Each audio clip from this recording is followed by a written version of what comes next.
লন্ডনী পাড়া বলা হয়। তার প্রমাণ এই যে দেখেন একটা বাড়ি, সেটা হচ্ছে ওনারা বাসার সবাই লন্ডন থাকে, লন্ডন প্রবাসী। আরও অনেক পাশে আরেকটা ভবন আছে, তারাও লন্ডন প্রবাসী।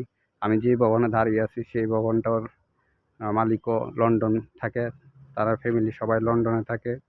ওই যে একটা বাড়ি দেখা যাচ্ছে ওইটাও লন্ডন থাকে। ওই পাশে আরেকটা ভবন দেখা যাচ্ছে, ওনারা লন্ডন থাকে। আশেপাশে যা আছে সব লন্ডন থাকে, সেই জন্যই সিলেটকে লন্ডনী পাড়া বলা হয়। তবে দেখেন তাদের মধ্যে একটা জিনিস কি, একটা ভবনের চেয়ে আরেকটা ভবনের অনেক সৌন্দর্য মিল নাই। আমাদের চেনা পরিচিত যে ভবনগুলো থাকে, তারা একটা ভবনের পাশাপাশি আরেকটা ভবন যে একই কালারে একই মডেলের থাকে। তবে এই এলাকায় সিলেটের একই ভবনের এক এক রকম কালার, এক এক রকমের মডেল, এক এক রকমের কারুকার্য থাকে। সেজন্য তাদের বৈচিত্র্যময় বাড়িগুলা দেখতেও সুন্দর দেখা যায়। অনেক সুন্দর সুন্দর বাড়ি সিলেট, যা সবাই লন্ডন থাকে, তাই সিলেটকে লন্ডনী পাড়া বলা হয়।